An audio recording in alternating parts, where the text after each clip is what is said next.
Bonjour, je me présente Vince. Je sais que l'univers ufologique regorge d'innombrables ressources, mais je souhaitais ouvrir cette chaîne pour vous proposer un autre regard sur l'actualité ufologique actuelle.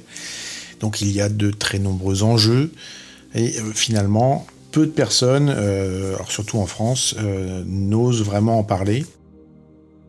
Donc je vous propose de plonger dans cet incontournable que vous n'avez pas pu rater ce week-end. Donc c'est cette interview de Jack Barber sur News Nation par Ross Coulthard. Et donc cette intervention a déclenché donc une avalanche de débats plus ou moins passionnés. Donc pour petit rappel, Ross Coulthard a attiré l'attention en évoquant des expériences hors du commun, notamment une vidéo qui montre un œuf héliporté et prétendument associé à des programmes de récupération d'UAP ou PAN et a fortiori d'origine non humaine. Donc pour ceux qui souhaitent explorer ce sujet en profondeur, je vous recommande vivement deux ressources complémentaires. Donc la première, c'est la transcription en français audio par Nora de Nuera TV. Donc c'est parfait pour ceux qui ne maîtrisent pas totalement l'anglais.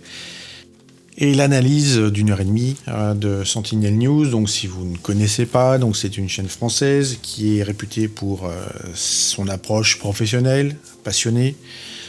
Donc l'équipe est composée de 4, je crois, journalistes citoyens engagés. Et chacun va apporter son expertise complémentaire et donc offrir des analyses et des débats approfondis. Donc si vous n'êtes pas abonné, c'est un incontournable, vous savez ce qu'il vous reste à faire. Donc comme je vous le disais dans cette vidéo, je veux vous présenter donc une vision un peu différente. Et je vais d'abord vous proposer de brosser rapidement les polémiques qui se sont greffées autour de cette vidéo. Et ensuite, je vous donnerai une grille d'analyse qui vous aidera pour cette vidéo et pour le reste à certainement mieux comprendre tous les enjeux, tous les engrenages qui se jouent actuellement. Car concrètement, vous vous en doutez, on n'aura pas un reportage avec des soucoupes qui se posent devant l'Elysée ou devant la Maison Blanche ou peu importe, et avec des photos de poignées de main avec des petits hommes verts, gris ou roses ou reptiliens ou ce que vous voulez. Parce que même si on avait des reportages de ce genre-là, ça sera de toute façon critiqué, relégué au rang de fake news ou d'images trafiquées, CGI, manipulation. Donc voilà, il ne faut pas s'attendre à autre chose que une série de reportages de celui qu'on a eu ce week-end. Donc c'est globalement intéressant parce que cela amène le débat sur la place publique, ce qui n'était pas le cas avant. Mais ça, on pourra en parler plus tard. Donc il y a des enjeux qui sont très importants en ce moment, dont on ne parle pas vraiment. Et donc cela peut aussi être une arme à double tranchant. Donc avant d'aborder ce sujet, je vous propose de regarder comment cette vidéo a été globalement perçue dans le monde ufologique. Là j'ai fait une petite recherche avec Perplexity, donc j'ai gardé les items principaux. Vous pourrez faire votre recherche également. Mais donc ce qui a le plus intrigué et posé problème, donc c'est tout d'abord l'authenticité des affirmations. L'un des premiers points débattus concerne la véracité des déclarations de Barber. Il affirme avoir été choisi pour participer à des programmes de récupération d'UAP ou PAN ou appareils secrets. Certains sceptiques vont remettre en question ces références en dépit de certains témoignages d'anciens soldats des opérations spéciales qui viennent corroborer son histoire. Donc de toute façon, vous l'avez compris, quel que soit le pédigré de la personne, il y aura toujours des sceptiques qui vont remettre en question et dire que tout a été fabriqué de toute façon. Ensuite, on vient directement à cette fameuse vidéo exclusive de cette UAP ou PAN en forme d'œuf. Donc c'est bien sûr la pièce maîtresse de cette interview de News Nation. Et tandis que certains vont y voir une preuve crédible, parce qu'on a un appareil qui n'est pas à tôle-et-boulon, mais d'autres vont pointer du doigt cette fameuse absence d'informations sur sa provenance. Donc ce n'est a priori pas une vidéo tournée par Jack Barber, donc News Nation émet l'hypothèse que peut-être il s'agit de l'un des membres de son équipe. Et donc c'est également filmé, monté de manière à ce qu'on puisse créer une sorte d'ellipse et faire un amalgame finalement entre l'histoire qui est racontée et cette vidéo qui est étrangère et qui vient étrangement illustrer ce qui est présenté. Donc le fait que nous n'ayons pas les informations sur l'origine pose effectivement problème. Le troisième point qui pose problème, c'est la partie sur les capacités psioniques. Donc cela a fait fortement tiquer Sentinel News. Donc cela concerne l'idée que des espions médiums pourraient à distance manipuler, invoquer des UAP ou PAN. Et donc ce mélange de paranormal et d'ufologie donc divise à travers le monde la communauté. Donc, alors personnellement, aux USA, le débat sur le remote viewing, donc c'est le terme si vous voulez faire des recherches, donc est ouvert depuis un bon moment. Que l'on y croit ou pas, il y a des milliers de documents qui sont liés à cette opération Stargate, qui ont été déclassifiés et mis à disposition du public, donc dans des archives consultables en ligne. Donc on retrouve notamment 23 ans de financement par la CIA, 20 millions de dollars, etc. Donc voilà, donc ça c'est un sujet aussi qui fait tiquer. Pourquoi avoir mis cet élément-là donc ça vient perturber et faire perdre la crédibilité du début du reportage. Ensuite, il y a l'implication sur la santé et les fameuses radiations. Donc là, c'est le passage à l'hôpital qui est corroboré par le dossier médical, etc. Et donc là, on a des effets potentiellement néfastes d'une proximité avec un container. Donc c'est ce qu'il a transporté. Donc on ne sait pas ce qu'il y avait dedans. Mais le montage est fait de telle manière que nous puissions imaginer qu'il s'agissait d'un UAP ou d'un PAN. Donc l'interview, son montage laisserait sous-entendre que les UAP seraient potentiellement dangereux, tout en soulevant aussi les problèmes éthiques en ce qui concerne la gestion de cette fameuse récupération d'UAP ou PAN lors de ces opérations secrètes. Donc si vous voulez approfondir cette partie un peu polémique, donc allez sur la vidéo de Sentinel News. Je l'ai déjà dit, mais voilà, ça fait pas de mal. Et donc j'en viens à la deuxième partie de cette vidéo. Donc je vais replacer cet événement donc dans un plus grand puzzle qui est ce puzzle du disclosure, donc de la révélation sur le phénomène PAN UAP. Et donc ce qui rend cette interview importante, ce n'est pas tant le contenu, la crédibilité des informations, le pédigré du pilote, hélico, force spéciale, mais c'est aussi cette manière dont elle s'inscrit dans un contexte beaucoup plus large. Et c'est là que je voudrais vous emmener aujourd'hui, parce que si vous avez suivi ou non l'actualité ufologique, voilà, on a eu une grosse vague de phénomènes de drones, d'UAP, d'orbes, de ce que vous voulez, au-dessus de New York, New Jersey. Et donc, on a une montée en puissance du débat public sur les UAP, sur les drones. Et donc, tout ceci est accompagné de révélations officielles, officieuses, de fausses vidéos, de débunkage, de dissimulation, de déclarations officielles incohérentes. Ça, on est habitué, malheureusement. Et aussi d'autres manœuvres qui vont rendre le débat totalement confus et au final illisible. Donc cette effervescence reflète des intérêts divergents, donc qui cherchent à orienter notre perception des UAP ou des PAN, des UFO, des ovnis, des orbes, et donc on va même flirter avec l'univers paranormal. Donc vous vous rappelez ce qu'on a dit tout à l'heure sur le remote viewing. Et donc pour pouvoir s'y retrouver facilement là-dedans, je vous propose cette grille d'analyse donc qui va trahir, c'est comme ça que je l'appellerai, donc ça va trahir entre guillemets l'idéologie du narrateur, que ce soit un journaliste, un militaire, un témoin, un politique.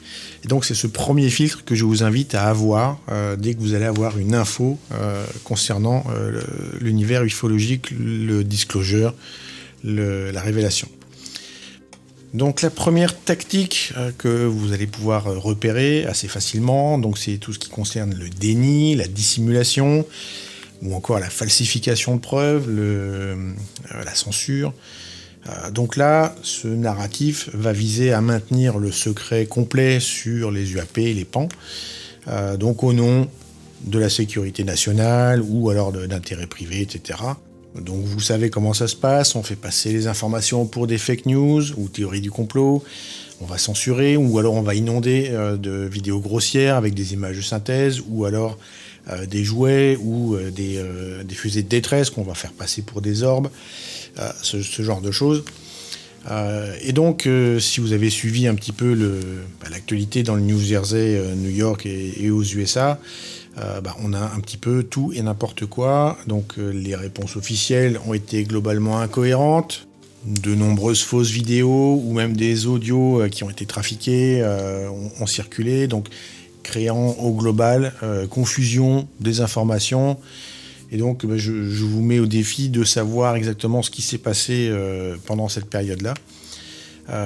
Donc voilà. Donc là, on est dans ce premier narratif, donc qui vise à maintenir le secret, le flou, le doute, et qu'au final, le grand public ne garde en tête qu'une information floue, brouillonne, et se dise bon, finalement, c'est encore des illuminés qui ont pris des reflets.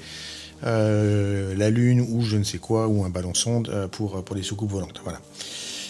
Donc voilà, ça c'est le premier narratif. Donc ensuite on a une vision qui est un petit peu plus sérieuse.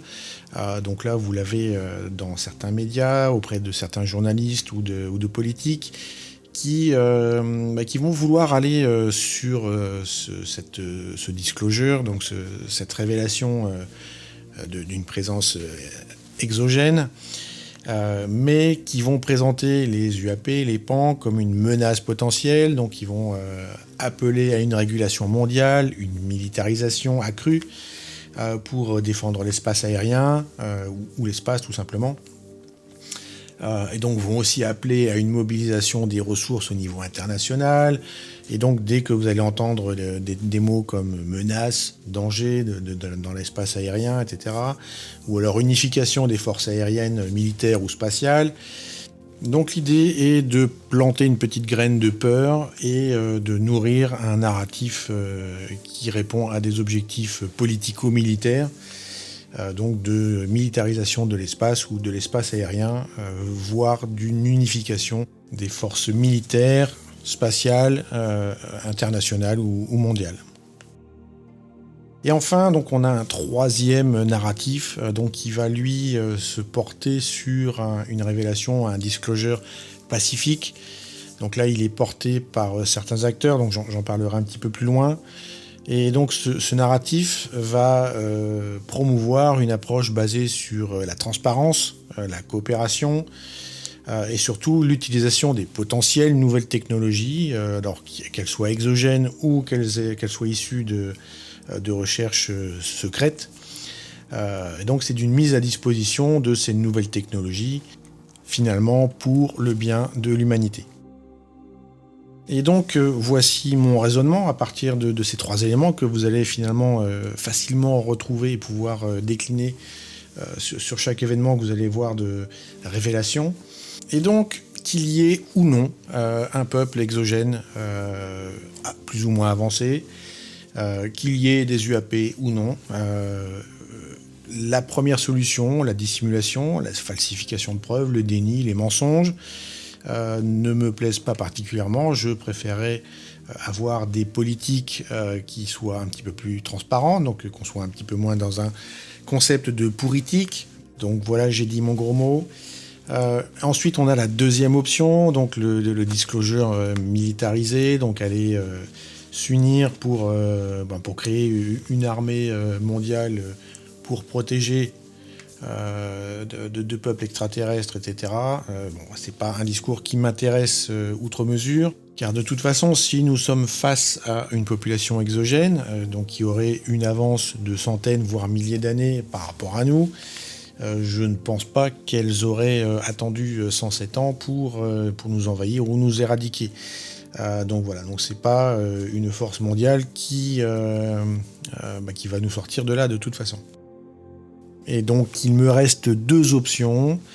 Donc faire l'autruche et considérer qu'il n'y a rien à voir, donc je vais bien, tout va bien, ou alors de prendre le parti que potentiellement il y a quelque chose, que ce soit des avancées technologiques secrètes ou une présence effectivement de technologies exogènes disponibles.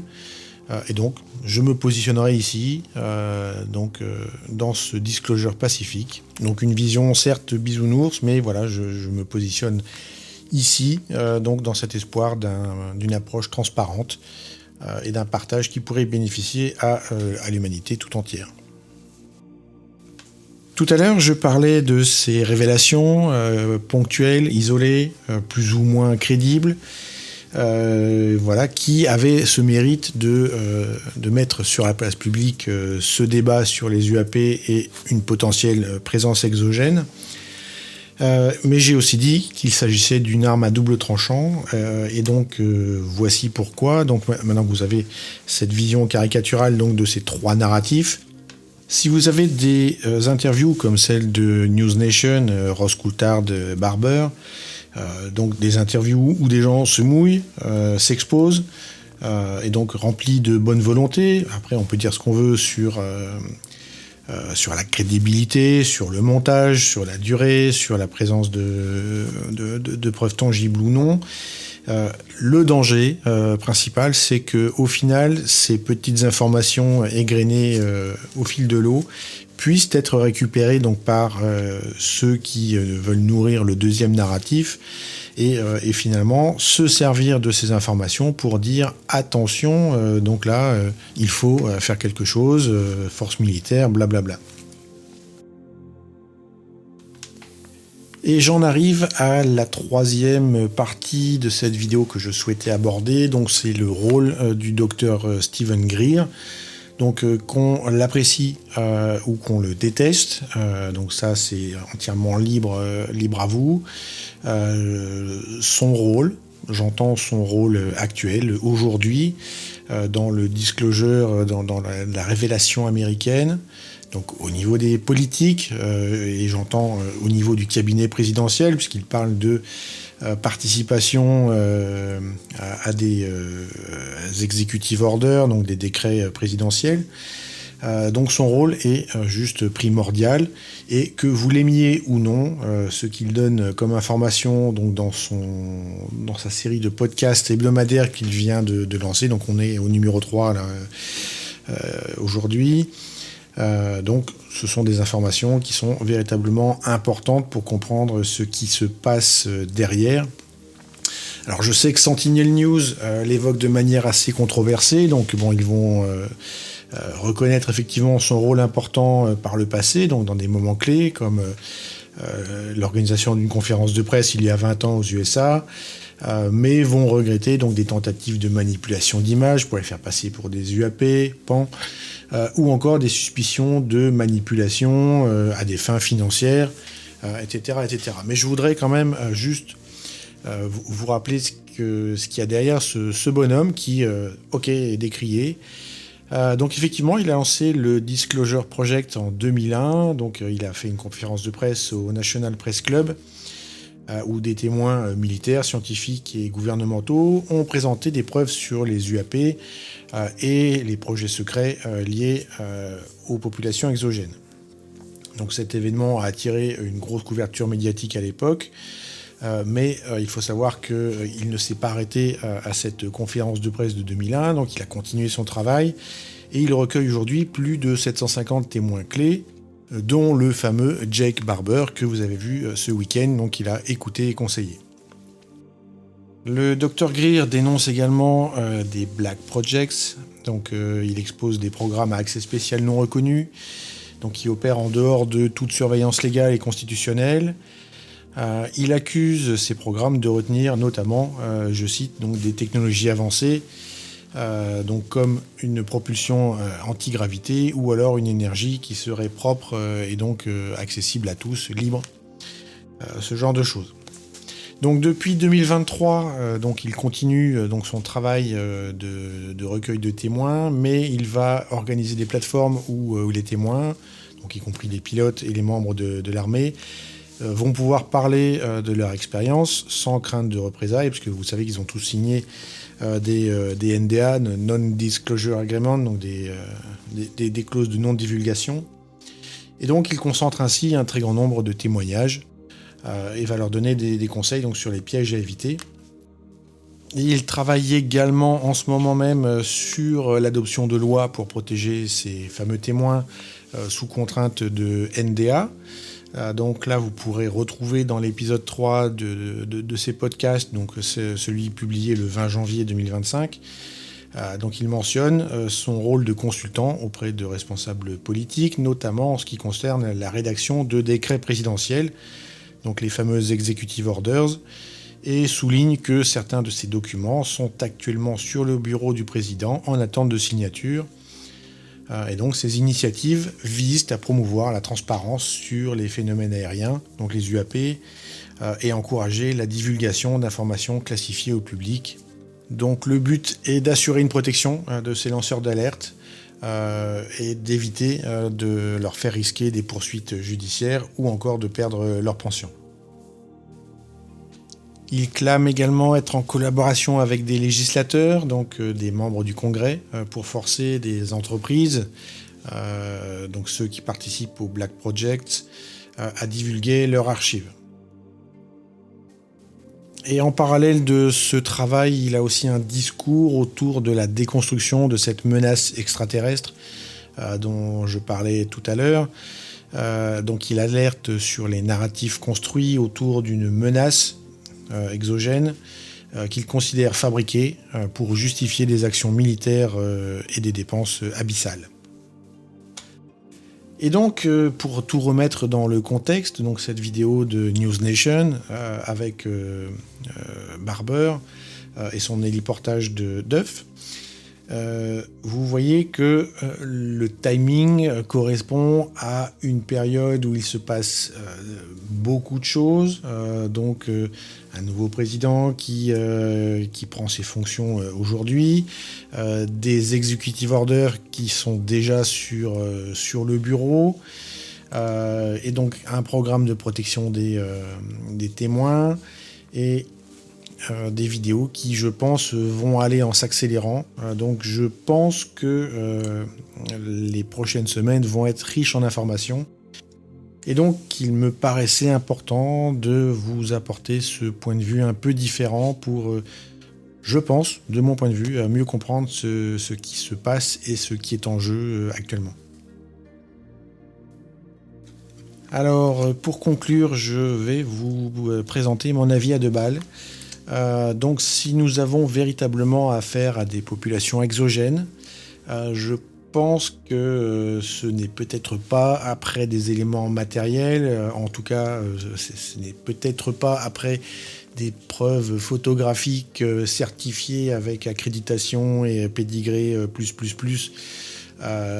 corroborées par caméra infrarouge, etc., qui vont importer, mais peut-être davantage la façon dont nous allons choisir de nous engager avec ces potentielles civilisations exogènes. Mais donc ça, c'est une réflexion qu'on peut garder pour plus tard si cela vous intéresse.